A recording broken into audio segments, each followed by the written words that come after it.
Hello guys, and welcome to the fourth episode where I'll be covering how the queen can be brought into attack of a chess position and why it's such a strong piece in the game.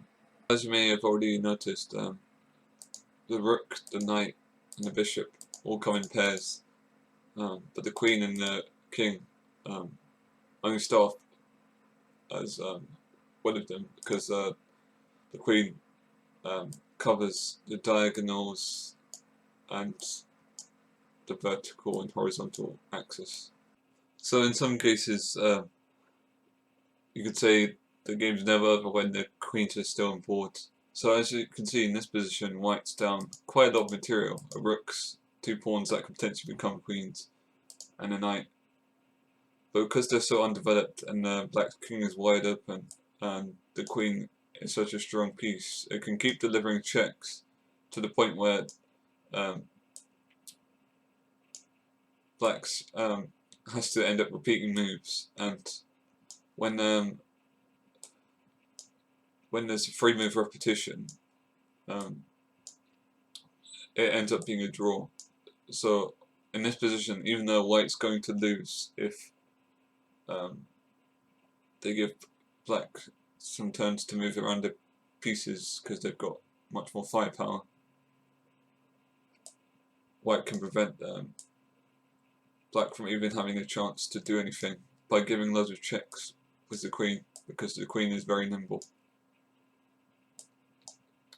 and covers a lot of squares. So continuing the position from last week, I did queens to the board, and because they cover so many squares and they're such a threat to worry about, it makes things a lot more complicated.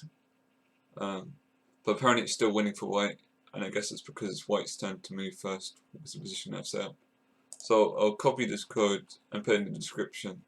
And for those who don't know, I'll quickly go over again how to paste in the code to try a position. So if you go to learn and then analysis, in the set position section, you can paste in the code here and it'll set it up so when you click load, and you can like drag in pieces if you want to like have an extra pawn to position. But the point is when you're ready, you click load and then it shows the engine's best moves if you want to see that. But you can also practice against a computer. So I'm going to go ahead and try out. And in this current position, I'm interested in playing them well.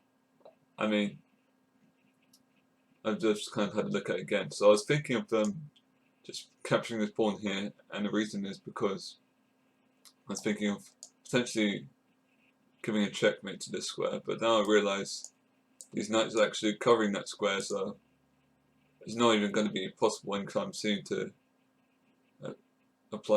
go forward with such a plan. And I guess like a downside to capturing this pawn is the queen can then capture this pawn that's undefended.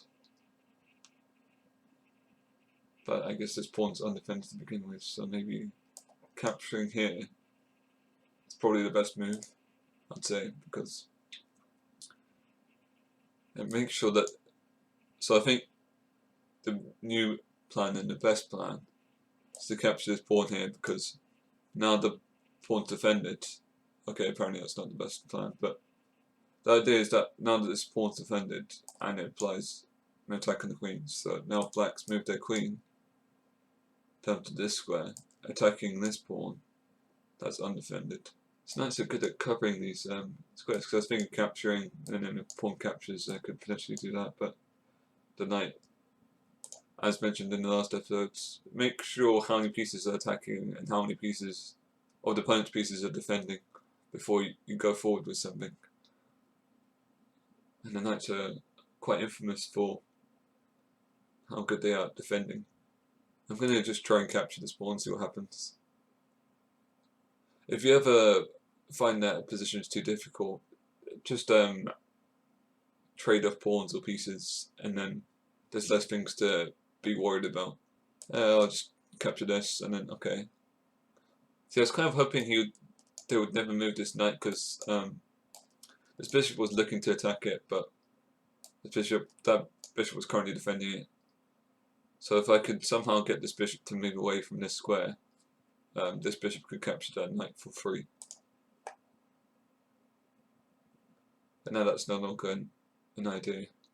As a summary, it's the game gets a lot more complicated when you have to worry about the opponent's queen because of how much of an effective piece it is, basically. So the next week I'll be covering how the rooks move and why castling is so important, because king safety is like the number one priority when it comes to chess if you want to actually have to avoid dealing with checks. Castling's a good idea because it gets your king away from problems. But yeah, I'll go into more detail about that next week.